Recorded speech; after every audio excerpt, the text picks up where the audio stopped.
This channel does not promote any violent, harmful, or illegal activities. All content provided by this channel is meant for an education purpose only.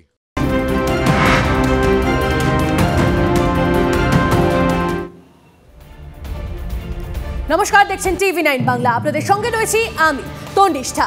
আর এই মুহূর্তে যে দুটি breaking news রয়েছে, প্রথমে পিসিআরকে বলবো সেগুলো big বলে প্লে করার জন্য এবং এক এক করে আপনাদের জানাবো ঠিক কী খবর রয়েছে। প্রথম যে খবরে নজর রাখবো আমরা, অভিযোগ যেমনটা জানা যাচ্ছে, যে খবরে নজর রাখবো মুখ্যমন্ত্রী ধমকের পরও ভূমি রাজস্ব দপ্তরে দালাল চক্রের রমরমা চলছে। সরকারি জমির চরিত্র বদলে দিয়ে বিক্রি করার অভিযোগ সামনে আসছে। আপনাদেরকে জানিয়ে রাখি, এই খবরে আসবো এবং এর পাশাপাশি আরও একটা খবর, সেই খবরের দিকে নজর রাখা যাক। সেকেন্ড যে খবরের দিকে আমরা নজর রাখবো, আরও একটা ব্রেকিং নিউজ আপনাদেরকে জানিয়ে রাখি। ফের প্রশ্নের মুখে চা বাগানের স্বাস্থ্য ব্যবস্থার পরিকাঠামো আবারও প্রশ্নের মুখে। 15 বছর ধরে বন্ধ ঢেকলাপাড়া চা বাগান এবং সেই ঢেকলাপাড়া চা বাগানের স্বাস্থ্য ব্যবস্থা এবার প্রশ্নের মুখে। শ্রমিকদের জন্য থাকা সরকারি অ্যাম্বুলেন্সও খারাপ বলে আমরা খবর পাচ্ছি। তবে একদম শুরুতেই যে খবরে নজর দেব বললাম, জমি মাফিয়াদের সঙ্গে বিএলআরওদের আঁতাত। মুখ্যমন্ত্রী ধমকের পরও আমরা দেখতে পাচ্ছি ভূমি রাজস্ব দপ্তরের দালাল চক্রের রমরমা। সরকারি জমির চরিত্র বদলে দিয়ে বিক্রি করার অভিযোগ। মুখ্যমন্ত্রীর নির্দেশে এবার ব্লকে ব্লকে হানা দিচ্ছেন দপ্তরের বিশেষ সচিব। মুখ্যমন্ত্রী ঠিক কি বলেছিলেন শোনাবো আপনাদের। আমার কাছে খবর আছে, দু একজন, সবাই নয়, দু একজন বিএলআরও কিছু দুষ্টু লোকের সাথে মিলে নানা রকম জমির সাথে কেনা বেচার সাথে জড়িয়ে পড়েছে। আমি ল্যান্ড ডিপার্টমেন্টের প্রিন্সিপাল সেক্রেটারি বলবো, immediate to take investigation and to take serious action against of them. এদিকে এই যে অভিযোগ, সেই অভিযোগ খতিয়ে দেখে দ্রুত পদক্ষেপ করা হবে বলে জানিয়েছেন দপ্তরের বিশেষ সচিব। শোনাবো আপনাদের। খুব সুনির্দিষ্ট অভিযোগ পেলে পরে আমরা যা প্রয়োজনীয় লিগ্যাল অ্যাকশন আছে সেগুলো আমরা নিচ্ছি। যদি কোথাও কারেক্টিভ অ্যাকশন নেওয়ার প্রয়োজন থাকে বা সরকারি জমি আবার সরকারের খতিয়ানে ঢুকিয়ে দেওয়ার প্রয়োজন হয়, তাহলে সেগুলো নিশ্চয়ই করা হবে এবং হয়েওছে। এরকম যেখানে যেখানে ডিটেক্টেড হয়েছে এবং এনকোয়ারিতে পাওয়া গেছে যে হ্যাঁ সঠিক, সেগুলো আবার নির্দিষ্ট সরকারি খতিয়ানে ঢুকিয়ে দেওয়ার ব্যবস্থা সেগুলো হয়েছে। সেফদাল্লা মৌজার ব্যাপার নিয়ে বোধহয় একটা নিউজ হয়েছে আজকে, আমরা দেখলাম। সেটা নিয়েও আমরা প্রয়োজনীয় ইনস্ট্রাকশন যা দেওয়ার সেটা বিএলআরওকে দিয়েছি। আজকে সকালে এডিএমএলআর তিনিও এই ব্যাপারটা নিয়ে নকশালবাড়িতে এসেছিলেন, এই বিএলআর অফিসে তিনিও দেখে গেছেন এবং এটা নিয়েও প্রয়োজনীয় যা করা সেটা নিশ্চয়ই করা হবে এবং খুব দ্রুতই করা হবে। প্রসেনজিৎ আমাদের প্রতিনিধি আমাদের সঙ্গে রয়েছেন, প্রসেনজিতের সঙ্গে কথা বলবো। প্রসেনজিৎ, দপ্তরের বিশেষ সচিব তিনি বলছেন যে প্রয়োজনীয় যা পদক্ষেপ করার সেটা করা হবে, কিন্তু সেটা কবে করা হবে? এবং মুখ্যমন্ত্রী ধমক দিলেন আমরা শুনলাম, তারপরেও এইভাবে দালাল চক্রের রমরমা কিভাবে? ছিলেন যে বিভিন্ন এলাকায় সরকারি খাস জমি, অন্যান্য জমি জমা বিক্রির ক্ষেত্রে মাফিয়া চক্রের সঙ্গে জড়িয়ে পড়ছেন বিএলআরও দপ্তরের কর্মীদের একটা অংশ। সেই খবর কিন্তু মুখ্যমন্ত্রীর কানেও পৌঁছায়। মুখ্যমন্ত্রী এসে সোজা সাপটা ভাষায় পরিষ্কার জানিয়ে দেন, বিএলআরও অফিসের একাংশ কর্মীদের এই কাজকর্মের জেরে সাধারণ মানুষকে যেমন ভুগতে হচ্ছে, তেমনি সরকারের বদনাম হচ্ছে। তারপরেই কিন্তু টনক নড়েছে। নবান্নের তরফে একটি বিশেষ দল বিভিন্ন দপ্তরে হানা দিচ্ছে এবং তারা গিয়ে দেখছেন যে কি পদ্ধতিতে এই নাম ট্রান্সফারগুলো হচ্ছে, কোথাও জমির চরিত্র বদল করা হয়েছে কিনা, খাস জমি দখল করে বিক্রি করা হচ্ছে কিনা, ভুয়ো কাগজপত্র তৈরি আছে কিনা, এবং বেশ কিছু ক্ষেত্রে নির্দিষ্ট অভিযোগের সারবার্তা আছে বলে প্রাথমিকভাবে কর্তারা স্বীকার করছেন।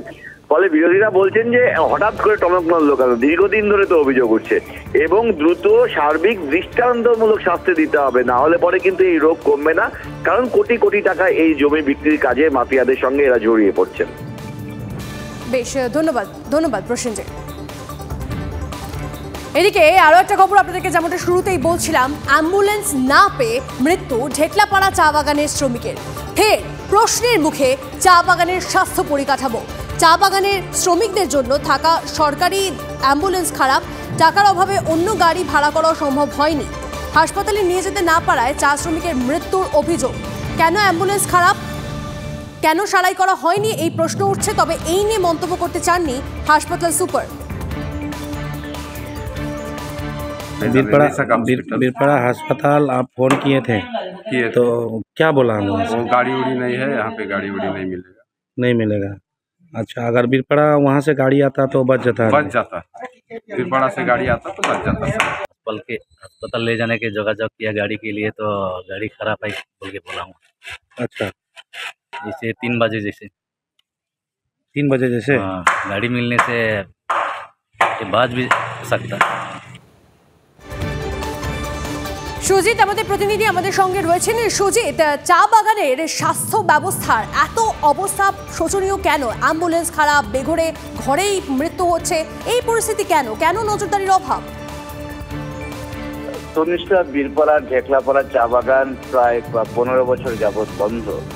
রাজ্য সরকার বন্ধ চা বাগানের চিকিৎসা পরিষেবার জন্য কিন্তু হাসপাতালগুলোতে অ্যাম্বুলেন্স রেখেছে। স্বাভাবিকভাবে ওই অ্যাম্বুলেন্সে করে বন্ধ চা বাগানের শ্রমিকদের আনা হয়। স্বাভাবিকভাবেই ঢেকলাপাড়ার চা বাগানের ওই শ্রমিক গুরুতর অসুস্থ হয়ে যাওয়ার পর বীরপাড়া স্টেট জেনারেল হাসপাতালে ফোন করা হয়, কিন্তু সেখান থেকে জানানো হয় তাদের অ্যাম্বুলেন্স খারাপ, ফলে অ্যাম্বুলেন্স ঢেকলাপাড়া যেতে পারবে না। তার ফলে ওই শ্রমিকের মৃত্যু হয়।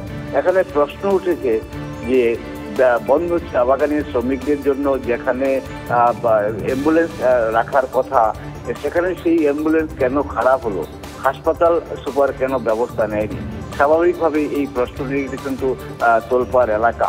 এ ব্যাপারে আমরা কথা বলেছিলাম স্থানীয় বাসিন্দা এবং ওই এলাকার শ্রমিকদের সঙ্গে। শ্রমিকরা জানিয়েছেন যে এই ঢেকলাপাড়া চা বাগান বন্ধ হওয়ার পর প্রচুর শ্রমিক ভিন রাজ্যে কাজের সন্ধানে গেছে। আমরা এর আগে দেখেছি ওখানে অনাহারে মৃত্যুর ঘটনা ঘটেছে। স্বাভাবিকভাবে হাসপাতাল বা চা বাগান বন্ধ হয়ে যাওয়ার পর চা বাগানের যে স্বাস্থ্য কেন্দ্র ছিল সেটা তো অনেক আগেই বন্ধ হয়ে গেছে, এবং ওই এলাকার বিস্তীর্ণ এলাকার চা শ্রমিকরা বীরপাড়া স্টেট জেনারেল হাসপাতালের সঙ্গে থাকো সুজিত। এদিকে এই মুহূর্তে রাজ্য রাজনীতির ফোকাসে উত্তরবঙ্গ। কেন? কারণ 6 দিনের সফরে উত্তরে ঢালাও ঘোষণা মুখ্যমন্ত্রী। জমি ধরে রাখতে ঘন ঘন উত্তরে শুভেন্দু অধিকারী, নাগরাকাটা, আলিপুরদুয়ারে জোড়া সভা বিরোধী দলনেতা। উত্তরবঙ্গ উপেক্ষিত, আওয়াজ তুলছে বিজেপি। দিল্লির টাকা আটকে রেখেছে, পাল্টা জবাব চাইছেন মমতা। উত্তরের সব আসন দখলে রাখতে মরিয়া বিজেপি। চা বলার ভোটেই পাখির চোখ তৃণমূল বিজেপির। বন্ধ বাগান অধিগ্রহণ, পাট্টা সহ নানা প্রকল্প ঘোষণা করছেন মমতা বন্দ্যোপাধ্যায়। অন্যদিকে পিএফ এর টাকা সহ শ্রমিকদের নানা ইস্যুতে বঞ্চনার অভিযোগ বিজেপির। সব মিলিয়ে কেউই কাউকে 1 ইঞ্চিও জমি ছাড়তে নারাজ।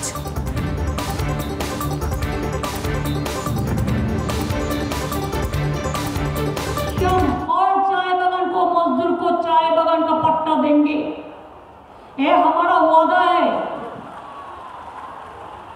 अभी हम लोग बहुत सारे जमीन एक्वायर भी किया है, काम चल रहा है। एक दफे और अलीपुरदुआर सिलीगुड़ी मिला के जलपाईगुड़ी 13,000 पट्टा हम एक दफे देंगे। हम सोच रहा है अगर चाय सुंदरी नहीं देके जो जमीन पे हम पट्टा दे रहा है 1,20,000 रुपया भी पट्टा का साथ दे देंगे तो आप घर बना लेंगे। जो चा बागान बंद कर रहा है वो लोगों का तकलीफ हो रहा है, उसको 1,500 रुपया करके मंथली फिर दे दो, तब उसको इलेक्ट्रिसिटी भी फ्री में दे दो, उसको ड्रिंकिंग वाटर भी दे दो, उसको हेल्थ फैसिलिटीज भी दे दो। And I am instructing my labour department to give this 1,500 months empty months from this month. মুখ্যমন্ত্রী কেন আসেন? দুটো কারণে আসেন। একটা বেড়াতে, আর একটা ভোটের আগে মিথ্যে কথা বলতে। এই রকম মিথ্যে কথা আপনি কোথাও পাবেন না। এই মুখ্যমন্ত্রী মিথ্যা লগ্নে জন্মগ্রহণ করেছেন। ইনি মুখ থেকে কখনো সত্যি কথা বের হয় না। 6টা চা বাগান উনি নেবেন ঘোষণা করেছেন। দেখা যাবে আরও 6টা কারখানা বন্ধ যাতে হয়, চা বাগান যাতে বন্ধ হয়, তার মতো করে উনি চলছেন। গত 12 বছরে কিছু করতে পারেননি সর্বনাশ করা ছাড়া। ভোটের সময় বিজেপি এবং তৃণমূল দুজনেই নানান কথা বলে, ভোটের পরে কেউ কিছু করে না।